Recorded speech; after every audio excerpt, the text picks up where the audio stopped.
fucking kick, but we don't see your Instagram messages. And we love the Instagram audience and want to see them. So, and after the show ends and I repost it because it takes the live away, the comments are gone and we don't get to see them at all. So it's a waste. Instagram people, go to Facebook, YouTube, or Rumble. And don't make me tell you again. That's right. They got to be different, don't they? Instagram. That's right. Yo, Chad, I got to show you some fucking videos, dude, that are going to make your palms sweat, bro. Oh, okay. Are you ready? Here we go. Knees weak, arms are heavy. There's vomit on his sweater already. Oh, shit. These people are nuts. This is crazy.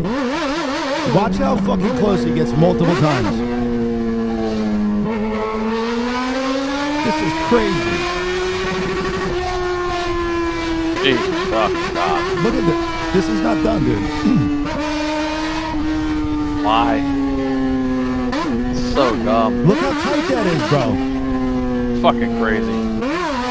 He's doing a wheelie. Wow.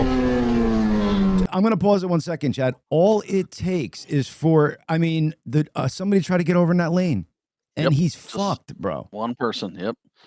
And this dude's fucking doing... It's crazy. I got one more. We'll finish this, and then I got another one for you. This is crazy.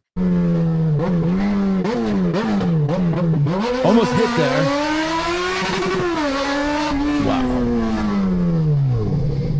Wow. And look, right there through. You go. And then he's pissed at that guy. Yeah. Typical. Oh, my God, bro. Wow.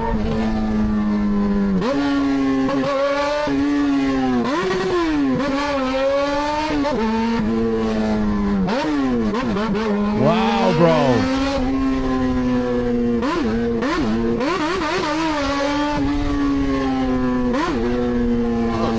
Wow.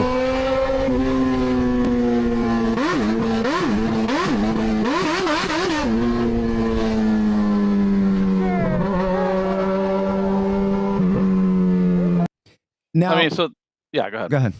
Well, my question is, why, dude? Like, there's so much chance that you're going to die or get so seriously injured. Like, that's not jumping out of a plane and, like, you're almost guaranteed to land with parachutes. Like, this is, you are fucking putting your life in danger. Yeah. I was going to say, it's technically legal in a lot of states. I don't know what state that's in, but in California, it's legal to do that. Legal. But it's fucking stupid. It's ridiculous. Do you see what he does, Chad? So, like, he's going through, he'll pull in the clutch and rip up the gas to fucking make noise so they hear him. Right. Like, that's, but, I mean, he fucking was an inch off doing 90 multiple times. That's crazy. Yeah, he's probably late for his tattoo appointment or something. But, like, do you understand? Like, do you get what I'm saying, Chad? Like, you prick. No, but do you get what I'm saying? Like, you are literally like, I understand adrenaline, bro. I like the feeling too, but that is too close for comfort, bro. You might as well fucking have somebody shoot bullets right next to your head and, have them fucking miss by millimeters. Well, you might as well play Russian roulette. Basically. You're right. It's just, it takes one guy coming over at the right time where he's going full speed. He's done. He's off that bike, rolling down the road, breaking every bone in his body. He's done. Because here's where it doesn't just rely on your skills on the motorcycle. You could be the most skilled person, but somebody fucking does it and you're done for adrenaline rush. Like, you could go that fast on a fucking track, bro, and feel that. Like, what do you need to be that close to cars that could fucking come right in like that? Yeah, it's don't know. Some people were built different, I guess. I guess. Thank God I don't have that gear in me, bro. Oh, you know what I'm saying? I tell my girls all the time, like, do not ever ride on a motorcycle. I don't care. Once you have boyfriends and stuff, like, you're not riding motorcycles. No. Because not even in that situation, just in normal driving every day, people don't look for motorcycles, and it's not the skill of the driver, as you said. It's the people around them that don't see them, don't hear them. 100%, man. Yeah. Now check this out, dude. This is another one, but see, so like this is, I feel like, less of a danger, even though it turns out to what it turns into. But like, I feel like you have a little bit more control here. It's less fucking like split second decisions, but this is nuts. 3, 2, 1, see ya. Oh boy. These fucking guys. Ow. Ow. Ow. Oh. He's saying okay. Fucking A. Jesus Christ. Oh my. Shredding my fucking canopy. Shredding my fucking canopy. That should be the least of your worries, bro. You probably got like broken toes or fucking feet. Yeah. Yeah. Wow. Watch this, dude. Shit. Shit. Oh my God. Ow! Yup. Now he's stuck, bro. And he's hung up on it. Oh my God. How far up the ground is he? He's way up there. High. High. 3, 2, 1. See ya. Like, come on, man. You fucked that all up right from the jump. Literally. I wonder how did he obviously he got rescued. But I wonder how. I would like to see how that happened. What I think happened there, I mean, I don't know the finish of it, but he probably has that second shoot, right? So you think he clipped that one and then fucking jumped and pulled?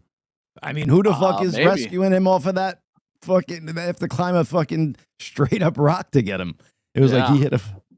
And then you have to have a certain amount of height to deploy a parachute in time. So you could be too low, but too high. To get, you'd be too high to get down, but too low to parachute. It doesn't open in time, right? Yeah. You'll like this, Chad. I pulled this one specifically to get you ruffle your feathers a bit. Oh boy, here we go. So, California State Senator Scott Wiener is kicked out of a trans march in San Francisco by communist Democrats. We fucking hate you. You don't belong here anymore. So, this was a guy, he's a gay dude that's at a trans march. And he came up with a law that just passed, of course, the supermajority crazy Democrats passed it. It basically lessens the punishments for people that rape children that are willing children, it says. Willing children.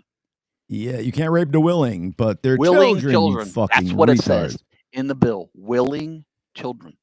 Can you imagine even coming up with that language? Well, you got to be a sicko first of all to do it, and now we're talking about the Democrat socialists and the communists. Now they are literally taking over the party, and they do not like Democrats, but they're using the Democrat Party to get into power. And now he's going to one of their rallies, and they're outvoting him by like kicking him out. So it's pretty strange what's going on.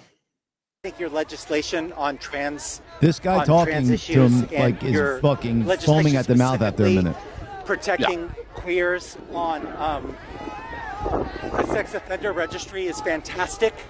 Like I really applaud you for that, and I think you deserve to be here for that.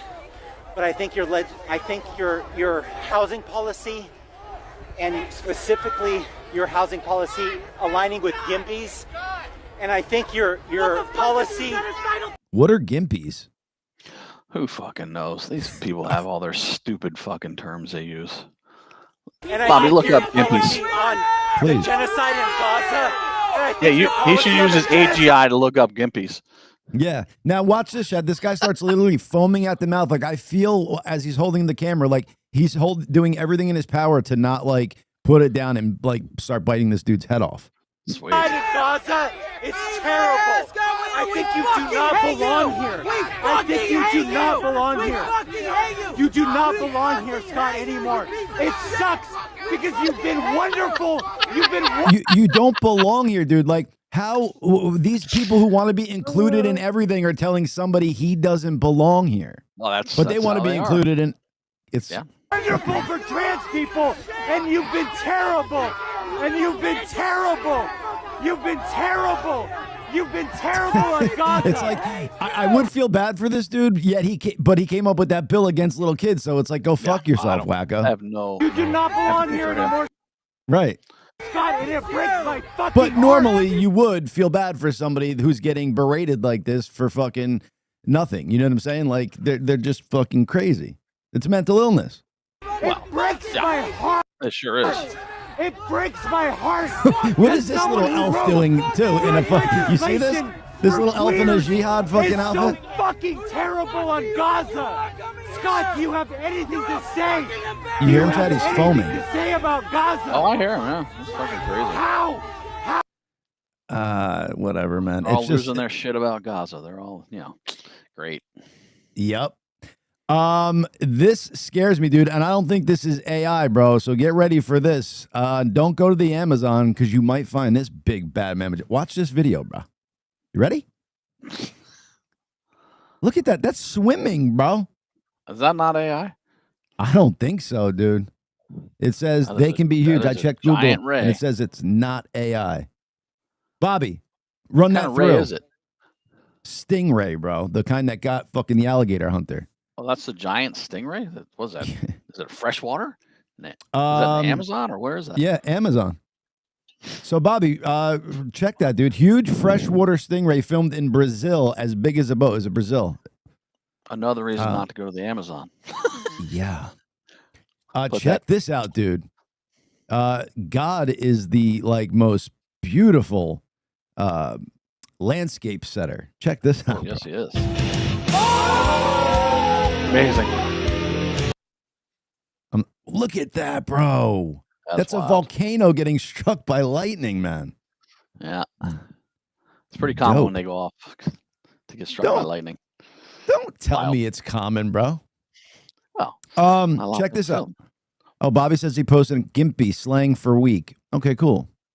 Thank you. Oh, it's funny that those people are calling people Gimpies. They all live in their mom's basement. They're all fucking nerds, but yeah, got it. They get around each other, have a big group, and they can start yelling at people, but they won't yell to anybody by themselves. Yeah. We got a fun show for the audience. Miss Sammie Rose is coming on. She is a relationship transition expert. She is a episode 7 winner of the Nate Bargatze show. I think it's called The Greatest Average American or something like that. But before we bring her on, I want to play this funny little video. This is crazy. I can't believe a hotel has it set up like this. Watch what happens to this lady, Chad. She goes to lean over, I guess, to grab the raft, and then falls through down to the fucking next level, bro. What? Ouch. Yeah, man. It's someone's friggin' room. Yeah, dude. You know that hotel's getting sued, and the engineers fucking. That looks like a not American hotel. Yeah, dude, that might be in Bali. So let them know not to stay there. Yeah, well, I'll be like, hey, don't walk on the far edge of the infinity pool. Just stay over here. Yeah, yeah, and don't try to go over the infinity pool. All right, let's go to our awesome guest, Miss Sammie Rose. Bring her on the live show. Sammie, what's going on? Hi, guys. How are you? What's up, Sammie? Pretty good. How are you? Thank you for coming on. Good. I was just watching that video with the girl falling down. I was like, oh, my God, that would be something that would happen to me. Yeah. You know what I'm saying? It was interesting. She fell in someone's courtyard. Does she have to knock on the door to get out of there? Hello, help me. Yeah, or did she get pulled up through where she fell? Yeah. Get your friends to grab your arms, pull you up. So Sammie, talk to me about how you became a contestant on is it called The Greatest Average American?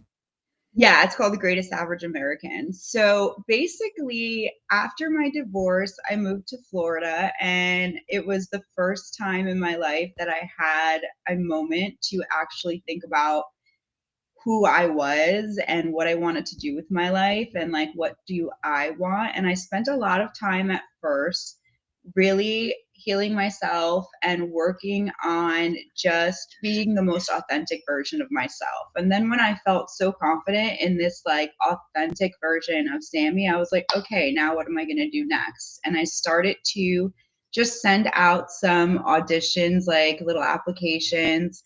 I've done background acting before, so I kind of know where to find the auditions. I was in Happy Gilmore 2 actually, and got me to too. See Sandler and Bad Bunny. Yeah, fun. So I knew where to look, for different things, and it was actually a casting agency that I had sent stuff in from before that reached out to me and asked if I'd be interested in applying. So I applied, and they ask you questions like, what is the thing that you are the most above average at? And what are you most below average at?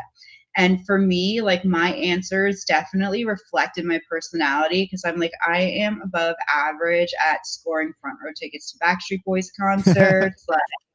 I am below average at handling disappointment if I don't get front row tickets to Backstreet Boys concerts. Like, I was just fully myself. And I showed up to my audition in my pink, in everything. They loved my answers. So I had to go through a few rounds of auditions. And the first round was basically just me and one of like the casting producers that I was working with, and I played the game a little bit. And then they asked me, questions about myself, where I just got to let my personality shine, basically. Nice. And I think I went through like 3 rounds of auditions online before I got to the final one that was in Nashville, where they actually flew a bunch of us out to Nashville to do the final round of auditions. And if we made it, then we'd film over the next couple of days. And so really, I got cast on the show by being myself. And that is the thing that I'm like so proud of with being on this show, was the fact that I had spent so much time hiding myself away. And finally, I get to just be who I am unapologetically, like not afraid of who thinks that the things that I do are silly or what anybody's opinions are. Like, I'm just me. And the producers loved it. And that's ultimately what got me on the show. Sammie, I have a question. You said that you started to find yourself after the divorce. Now, did you lose yourself in the marriage, or did you lose yourself during the divorce? When did that start? I lost myself in marriage. So I was married to someone who is very narcissistic, and I didn't realize it when I got married. Very masked everything really, really well when we were dating. And then when we got married, everything just switched. And so more and more as time went on, I'd shrink myself more and more to be, who he expected me to be. And if I wasn't who he expected me to be, there was a real battle there. Like, I never wanted to let go of my Backstreet Boys concerts. And when I tell you that is one of the biggest fights that we had in our relationship, was the fact that I love the Backstreet Boys. Wait a second. So he was jealous of your love for the Backstreet Boys, like you were gonna go backstage and I don't know, get with them or something? Yeah, you just felt like I was gonna go like run off with them or something. But it really wasn't even just that, because when there was COVID lockdowns and things like that, the Backstreet Boys did like online type VIP events to keep their fans happy. And like, I did that, and he lost his shit over it. Like, really lost his mind. So it really wasn't about the Backstreet Boys. It was about the things that brought me joy. And there started to be a pattern in the relationship that the things that light me up, the things that bring me joy, those would be the things that he would belittle, or he would tell me that were inappropriate for me to do. When I wanted to try acting, and wanted to go into like background acting or try to get onto like game shows or reality TV, I remember sharing this with him, and he was like, seriously, that's what you're going to do? Like, you're just going to like go be an actor now, and I'm going to be the one working, and you're going to quit your job and you can just go chase after your dreams? And I was like, well, first of all, I never said I was quitting my job. Like, I was going to put in some applications and like use my PTO and like do stuff like that for the experience, and like, second of all, it just sounds like he was jealous of anything that took your time or energy away from him, which is crazy. Exactly. That's exactly what it was. And the really sad thing is that during that time, my mother was critically ill. My mom went through a liver transplant, and my brother was her liver donor. So we had like a lot going on in the family.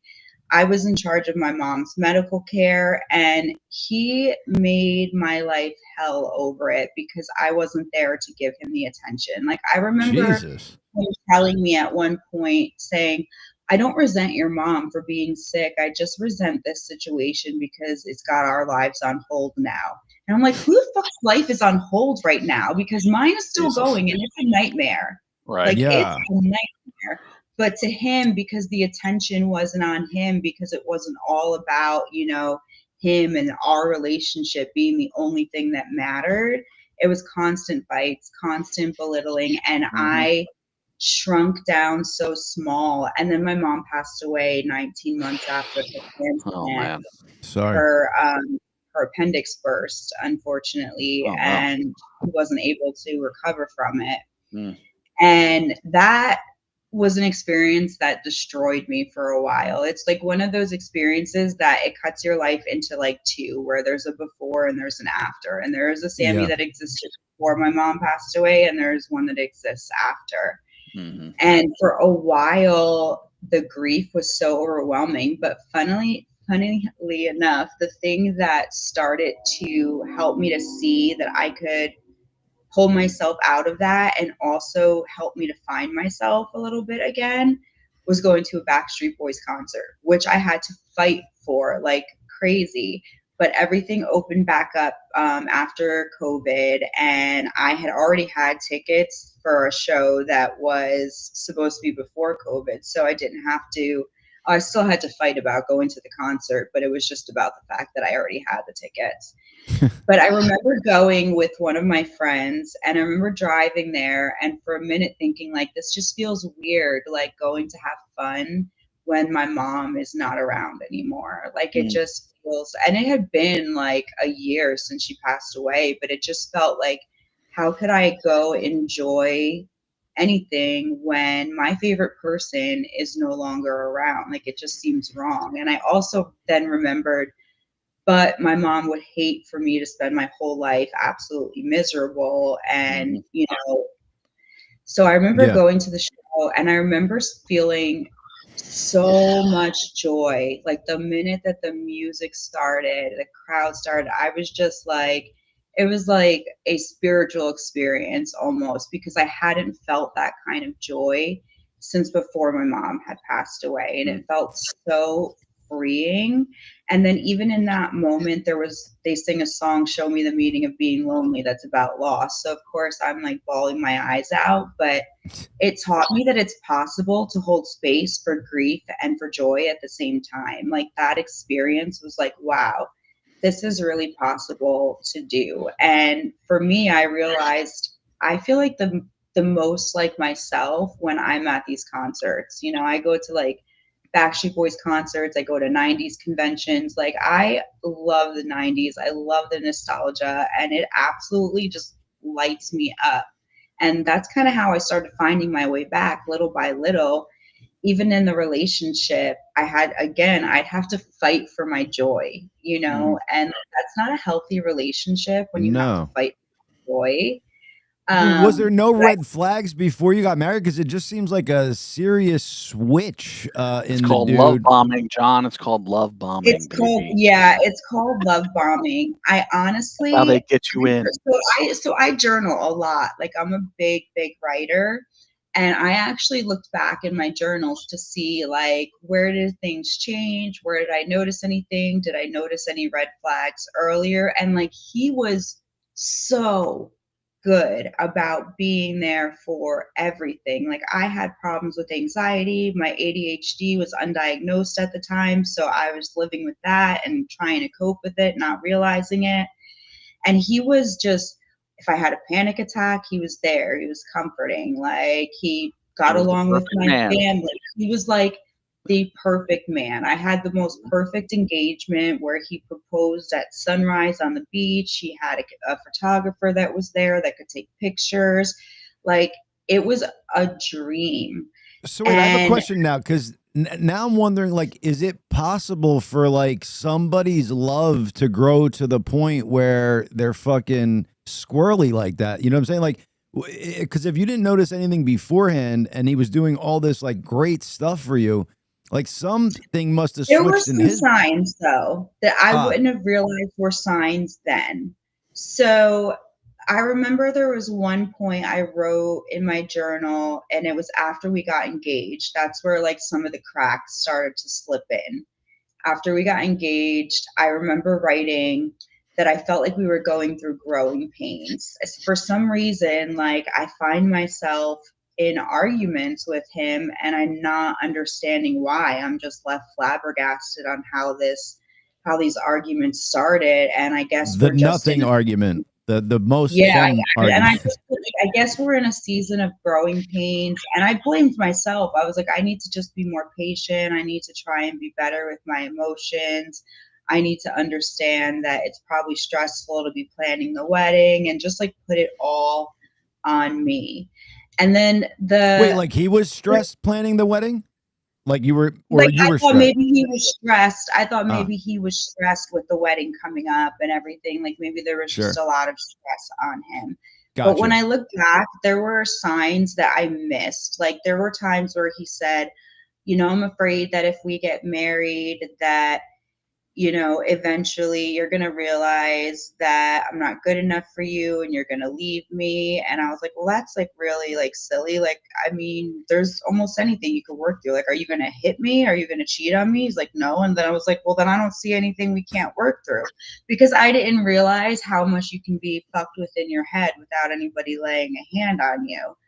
So in Yeah, he his didn't. mind, it was like confirmation that I would stick through all of the bullshit that he was about to put me through. So I wonder if And he already had this pattern in other relationships and it just didn't rear its head yet. Probably. well, that's what I think, because he said to me when I wanted to get my certification as a life coach, I remember he said to me, like, so what are you going to do? You're going to go be this life coach and everything, and then you're going to have like a piece of shit that's like a husband and, you know, like, how's that going to work out? Like, you're not going to stay with me. I feel like I'm just like, my purpose is to like elevate people to their next level. Like, I'm the last hurdle that you'll have to overcome before you Oh step my into God. your That's destiny. very damaged. Like, so his like massive insecurity is like coming out in a very ugly way towards you. It's In like, a very ugly way towards yeah, me, because that's what people don't understand about narcissists too, is that not all narcissists are like the type that outwardly are like, I'm the best, I'm awesome. There's also like covert narcissists or insecure narcissists who are that are this way, that are so insecure that they're threatened by every little thing that is going on. did you And say Ed Kowalczyk? Oh, I'm sorry. like I just remember telling him, like, why would me growing as a person threaten our relationship? Now I realize it's because he had no desire to grow. He knew his patterns. He knew what he was going to be doing. Yeah. And he was trying to gauge, like, will she divorce me for this or will she not? And That's it turns fucking out, crazy. yes, she will. The fact that thought is in his brain and he has that self-doubt, you know, and he's trying to test your, like, gauge how you're going to react to it and if you're going to leave him, that's fucking sinister, man. So he's like, I'm going to do this. I just want to see if I could do it and she'll stay with me. That's fucking nuts. I mean, that's how I don't have any other way of looking back at it, you know, because that's just the way that things like really played out for me. And honestly, oh, sorry. Were you able to? Do you know what his upbringing was like? His childhood? Did he have trauma? Like, so here's the that thing. usually I thought produces I did. narcissist. Okay. Yeah. So I thought I did. And it wasn't until I went to his parents to get help, because things were so bad that, like, I have recorded things on my phone of him screaming at me, yelling at me. I have times where he was driving 100 miles per hour on like Route 80 and screaming his head off while he's driving in and out of traffic. And I'm terrified, like, I'm going to die. Like, those things are. Oh, while you're in the car, Jesus. Well, I'm in the car. Yeah. While I'm in the car, he's screaming at me and driving 100 miles per hour in traffic while I'm begging him to stop. You know? So, Sammie, it sounds like he might have been like on the path to getting physically abusive. If he has no concern about your life doing fucking 80, 90, you know, like, it seems like he might have been going. And that's exactly what I started to think.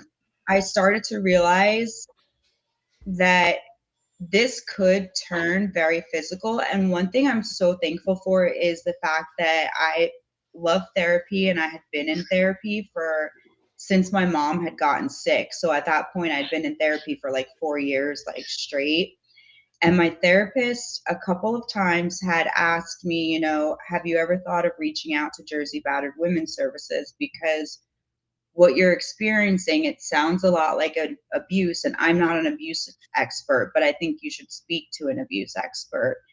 And when I finally hit my breaking point, that was the last time that she recommended I reach out to them. And I actually did reach out to them and, you know, get involved with their program. And I remember going to my ex's parents to try and tell them, like, this is how bad it is. And I thought that they were going to be like horrified by his behavior. Like, I'm thinking that they're like this, you know, nice, like family, you know, all American family, mom, dad, 2 kids, dog. Everyone seems like they're getting along pretty well. Mom and dad seem like they have a great relationship.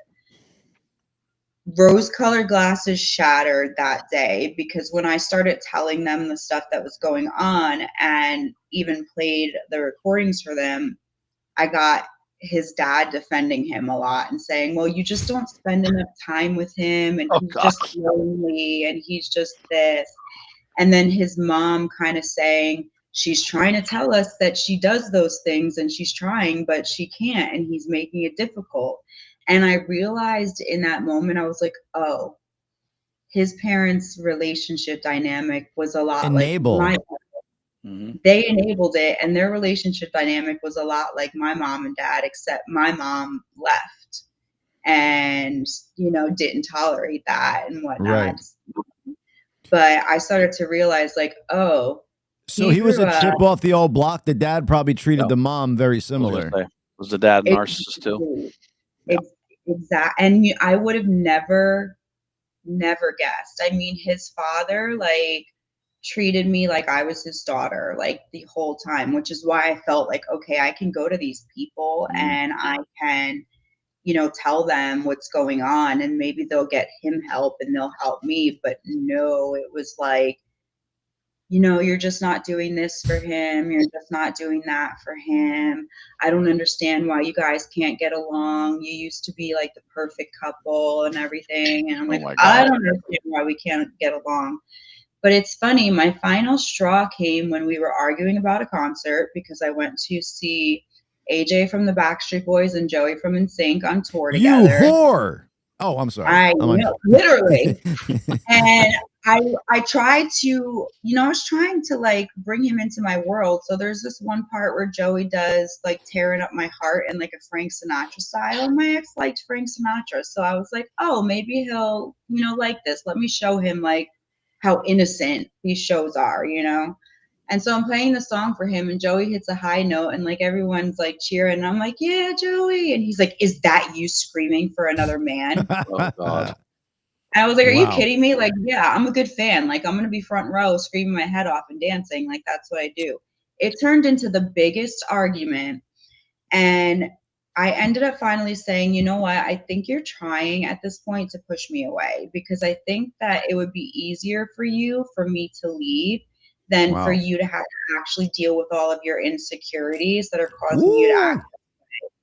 And what he said to me was, do you really think it would be easier for me to lose half of my paycheck, half of this house, half of my 401k? And he didn't say shit about how hard it would be to lose me. Right. And then it clicked in my head. I was like, this fucker doesn't want to change, because he's totally okay with this dynamic so long as he can protect his money, even if he's miserable too. Like, he's totally okay with us spending our lives like this because he's protecting his money. And he's not going to change because he doesn't care that it's hurting me. He cares about his image and his money. And at that moment, for the first time, I was angry without any empathy for him. And that really changed things. And I remember I walked away, and I walked into my office at the house, and I heard my mom's voice clear as day in my head, as if she were standing right there with me, saying, I raised you better than to let a man treat you this way. Wow. And I was like, yeah, she really did. And like, that was the beginning of the end for me. But it took a lot. I mean, I had to really work with Jersey Battered Women's Services. My mental health took a nosedive in the last few months, to the point where I admitted myself inpatient for a week. Wow. And that turned out to be a healthier, safer environment than the home that I was living in. It was when I was inpatient that I was finally able to like breathe and have my nervous system reset and create a plan to get myself out of there, because my home was less stable than a psychiatric hospital. Wow. So how long after leaving the hospital did you get to pull the trigger on the divorce? I got out in February of the hospital, and I moved to Florida at the end of May. And then how long did it take you to kind of get back to what you felt was your old self and like, better than what you were coming into the marriage? It took a while. It took a few months. I would say that I feel like I healed a little bit faster than I normally would have because I had spent years in therapy gaining all these tools. Sure. But when you're in a toxic environment, you can't use it's hard to actually put those things into action. Right. So now that I was on my own, I was really purposeful about spending a lot of time in solitude and in reflecting and in reading books and healing, like all of those things. And I would say I probably took a solid 6 months to just like focus on myself and nothing else, where I wasn't going to put anything out there. I'm not dating, still not dating, because no offense, but men these days are not the best. That's why we like women, but yeah, we'll agree with you on that. So, but like just really put a focus on me and what do I want for my life and what do I want my life to look like and really who am I? And I learned how to love myself. I realized that like all these little quirky little things about me are what makes me, and other people don't have to like that about me, but I do. And if I like it about me, then that's the thing that matters. Word. And I became more and more confident in that as time went on and saying, you know what, I like myself like as a person. Like I really do. Yeah. So awesome. Is the way you kind of transitioned out of this relationship, is that what made you get into the coaching of relationship transitions? Because you had tools to handle it? Yeah. So basically, I've had my life coaching certification for about 7 years now. So I've used it in a variety of different capacities, but never in the way that I really wanted to, because my ex would make it very difficult for me to try and start a business. So I used it a lot when I was working with cheerleaders and helping with their mindset. And so once I got settled here in Florida, I wanted to go a little bit beyond mindset in thinking about who do I want to work with and who do I want to help. And I've seen more and more that there are just so many women that are in similar situations that I was in, that have just had the life sucked out of them in their relationship and don't know who they are anymore, don't know what they want, like don't even know the last time somebody asked them, like, what do you want? What do you really want for your life? Sounds like every one of Chad's exes, just to be honest. Sorry, I have to kid every now and again. But I'm passionate about women. I feel like I've always been one that has been passionate about using my experiences to help other people. I've shared stories about my life because my life has been a series of traumatic events, but I've gone on, podcasts and shared about those different things, and always wanted to be able to reach out to people that have experienced something similar to know you can get through this. Because the people that knew me before I really moved to Florida and came on my own, no, I was a miserable bitch. Like I was just so fucking miserable. My whole life. I mean, half of my life, part of my anxiety came from the fact that I had undiagnosed ADHD. And so that causes, especially for women, your mind to just spiral and spiral and spiral because you don't understand why you can't do what everybody else can do. Sure. But yeah, like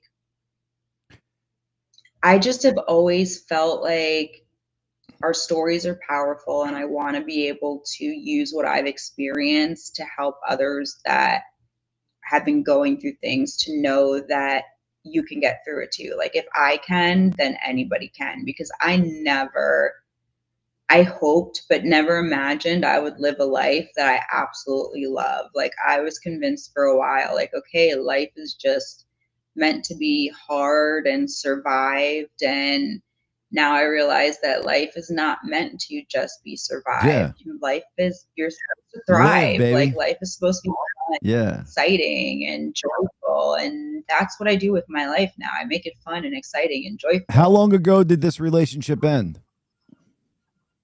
A year and a half ago. Rock on. So yeah, what massive growth you've done, and like just the good see you coming back around is awesome. And to see you maybe thrive, like maybe you would have never gotten to this point without that shitty relationship. Maybe you would have been okay, the original person you were, but never really got to get to your full potential because you never got to experience this level of I need to get the fuck out of here quick. So you might have never got to get up and go like you have now. Yep. And I believe like the universe always has plans for us and stuff, and that like the things that we've experienced don't have to be in vain. Like, we all go through difficult things and we have a choice on what we're going to do with that, whether we're going to let it destroy us or whether we're going to find a way through and to use it for something that can be valuable maybe to others, you know? Yeah, 100%. Let's switch a little gears here because I think we put a good amount of time on this topic. I think you helped a lot of women that are maybe experiencing similar things and don't realize that it doesn't have to be physical abuse, mental abuse. Like if you're in a relationship that's bringing you down and bogging you down, you know, maybe it's time to, you know, look for options out and yada, yada, yada. But I do want to get to your time with on the Nate Bargatze show. Can you explain to the audience what the Greatest Average American show is and what it entails? So the Greatest Average American is a game show, and it's played in 3 rounds. And the idea is basically to get into the mind of the average American. So the first round is somewhat similar to Family Feud in the sense that they poll 100 people and you're trying to guess which answer was the top answer. They give you 4 choices, so it's not like you're picking something random, but you have to pick which one is the right answer. But you also have to share why you chose that or why you didn't choose the other things, because it's supposed to be a little bit of a comedy show too. I thought our episode was pretty funny. But it's meant to be like witty banter and stuff. So you share why you answered the way you did as well. And then they have some questions that are like percentages. Like we polled 100 Americans. One of the questions someone had was we polled 100 American men and asked them if they had a trained pilot on the ground guiding them, could they land a 747? And how many of them said yes? Yeah, 100 said yes. Yeah. I was like, well, are they lying or are they, That's that male bravado. That wasn't my question on the show. But it's questions like that where you have to guess, the percentage. And so after 4 questions in the first round, the person with the lowest score is eliminated, and then the next 2 go on to the second round. In the second round, it's getting into the mind of the original Greatest Average American, who is Nate Bargatze. So if you don't know, he has a special called The Greatest Average American, and that is what the show has been based around. So in the second round, you're basically placing a bet, per se, on whether Nate can complete a specific task or how much he can do of it. So for my episode, it was how many nations that are part of the United Nations could Nate name in 60 seconds. And for that one player has to guess the number they think he's going to guess, and they secretly show it. So I was the one that didn't have to guess the number. Nice. So my opponent guessed the number, showed it to me, and I just had to guess the over-under, whether I thought he was going to go over that number or under. Okay, so tell us, what was the number your partner picked? He picked 20. 20. I'm going to say under. Chad? Smart. I would go under as well, but yes. Because I feel like I could only name 20 countries, and they're probably all in NATO. You know what I'm saying? Like, so UN or NATO? Oh, UN. Whatever. Yeah. So yeah, I would name 20 NATO countries and be wrong altogether. I don't know if there are 20 NATO countries. That's what I was asking. Yeah, so I'd be naming countries that don't exist. Thank God I went under. Oh, Nate did. He did. Nate named Africa. They're like, Africa's not a country. South Africa. Nice. Damn, Nate. So that's how and the way they choose who gets to pick the number of the over-unders, basically whoever has the highest score at the first round gets to decide whether they want to pick the number or the over-under. Oh. And if the score is tied, then it goes to a random draw. So our score was tied on my episode, so it went to a random draw, and I won the random draw. So I chose to pick the over-under because I felt like that was the best shot at winning for me, and that worked out. Nice. And then the final round, once you win the first 2 rounds, like after you've made it through the first 2 rounds, when you're the last one standing, you automatically win $10,000. Nice. So right after that round, I had won $10,000. I was like, this is fucking amazing. And the third round is you have to get into the mind of the audience. So they poll the audience when they come in, and it's like this or that question. So like, would you rather a cat or a dog or this and that? So and you have to gauge what the audience would answer for that. I mean, that's so random. You have to gauge what the audience will answer, and there's 7 questions. You have to guess what the audience guessed 5 out of 7 times. Sammie, now how deep did you get into this? Like when they asked the dog cat question, like did you like really look at the room and try to decipher, like, is this a dog person? Is this a cat? So like one of my questions wasn't necessarily dog or cat. It was like small dog, big dog, but you only have 30 seconds to get through all 7 questions. So you have to answer them very quickly. Yeah. They do briefly give you a little information about the audience. So like they'll tell you something like this audience's median age is 46. Gotcha. And like then they tell you, the 60% of the audience is female or whatever. And so you kind of like get a little bit of idea of what the demographic of the audience was. But that was honestly helpful for me because there were certain things that I thought of. Like one of the questions was, have you ever driven in the back of a flatbed truck? And I was in Nashville. So I'm like, yeah, most of the audience is probably from Nashville. So yeah, the only question I ended up winning. I got 6 out of 7 of the questions. Was that not the case though, that most of the audience went in the back of a truck? Yeah, it was. Okay, so it was. Okay, yeah. The only question I got wrong, there was one that said, would this audience prefer big dogs or small dogs? Always small. And like I said small. I have my little nugget right here on my lap. But the audience said big dogs. Okay, but let me ask you this. Where was this filmed? Because now I'm thinking of Nashville. Where was this filmed? Oh, Nashville. I might have went big dog for Nashville because I'm thinking like, fucking cowboys and yada yada. Even if I don't even know if there's cowboys. I should have been thinking that, but thankfully it's 3 strikes and you're out, and I only got 1 strike, and I ended up getting 6 out of the 7 questions right. Like the last one, when I was waiting to see if I got question number, the 5th question, the 6th question, when I was waiting to see if I got that winning question right, like the tension that it built, like I was like, oh my god. I remember I'm on TV like this. My friend said to me, thank God you shaved your pits. I was like, wow. Seriously? Could you imagine? Yeah. Yeah. The whole time. You could have went to France for a couple months. And, yep. And then good. The grand prize was the average American salary for a year, $67,910. Okay. That's what it is? And you hit the nail on the head? That's what you guessed it? Hit the nail on the head. Wow. Like, did they give you, multiple choices 4, and then you picked the 67.9? That's how much you won. Okay. Rock on. Let's go. Is the average salary of it? Is the hubby looking to get half? Average for who? I don't think. Is the ex-hubby looking to get half of that?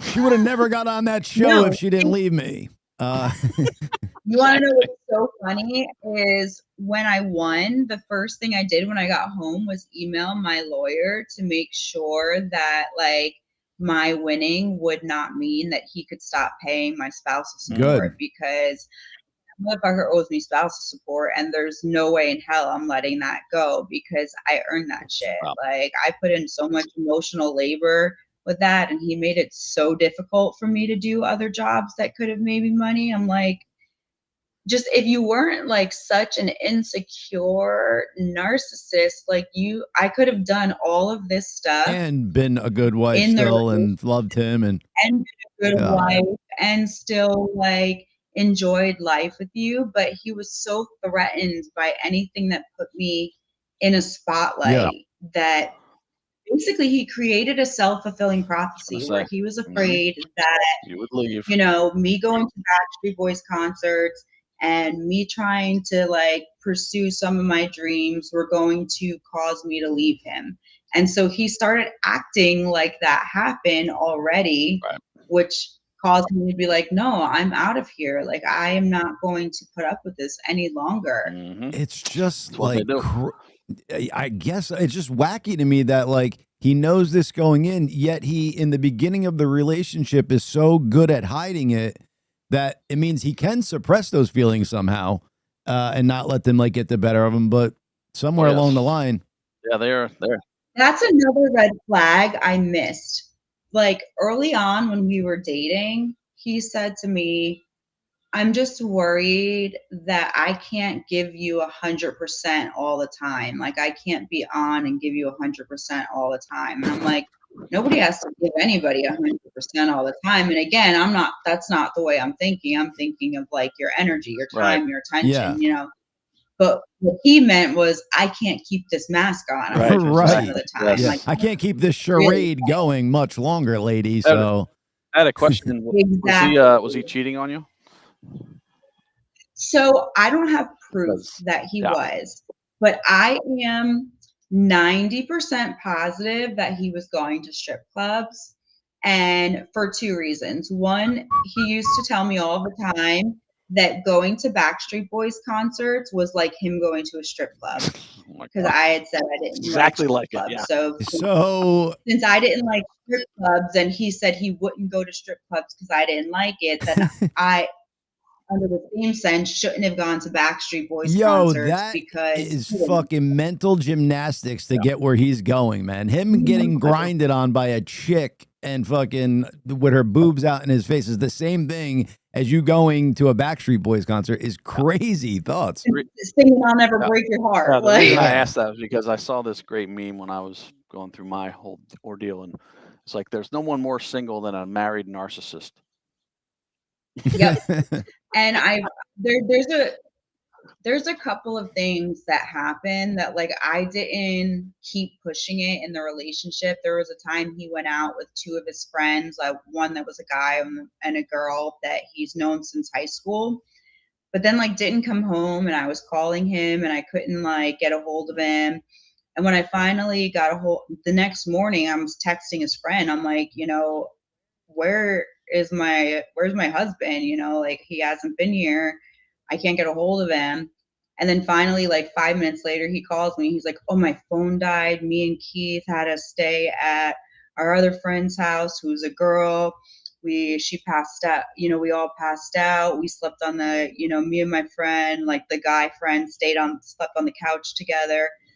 And I started to think about that later on. And I was like, he definitely spent the night with her, and his friend, his boy, was like covering for him when I texted his boy and was like, I can't. So while I can't prove any of that, I'm pretty sure, especially the strip club thing, because right before I filed for divorce, I told him I was filing for divorce, but before I did, he said to me, it's so weird. He was like, you know, I stopped drinking. You know why I stopped drinking? Because one night I went out to a strip club and I got so wasted. And then I went to another strip club and got so trashed that I threw up on the stripper giving me a lap dance. And then I haven't had a drink since then. And I was like, cool. is that the first time you went to strip clubs? Like, since we were together. And he was like, oh, yeah, that was the first time I've been there. But it started to click in my Right. head. Like, that's what it Yeah. was. And when we went through a divorce, like, I didn't want to go through a huge discovery process because I wanted to move things quicker. And I realized that he didn't want to, and it wasn't because he was hiding money. He didn't want me to see his personal credit Oh, card. yeah. Oh. I'm realizing now that, like, he would always tell me that, like, we don't have money, the bills are too high, there's too much, everything is like, our credit card's out of control. And he would blame me. Like, I'd go grocery shopping at Costco and he's like, why did you spend so much money? And I'm just like, it's stuff for the house. I don't understand how we don't have enough money to pay for this. Like, we make good money between the two of us. This is not making sense. But I'm realizing that, on the side, he was paying off his credit card that he was using. And like, there were times where he had come home like sloppy drunk, like, and I'd be mad at him because he was like driving drunk and stuff like that. And I'd find him like in the bathroom, like crying and taking a shower. And I look back at that now and I was like, he's definitely cheating on me. Like, he wasn't just out with his boss at a bar. Like, he was definitely at a strip club. Like, well, thank God you woke up before it was too late, before it got, crazy out of hand. We hate to cut the show here, but Chad has a hard out. Can you direct the audience where they could find you, Sammie? And we'd love to have you on again. So, let them know where they can find you on social media.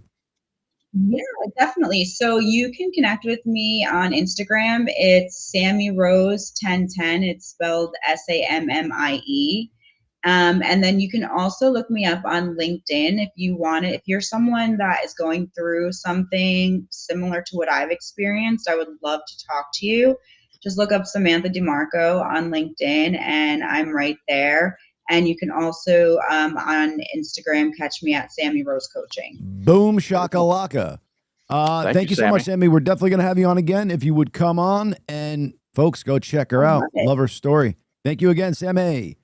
The one and only Sammie Rose. We posted her Sammie Rose 1010 in the chat. We'll post all the other ones later.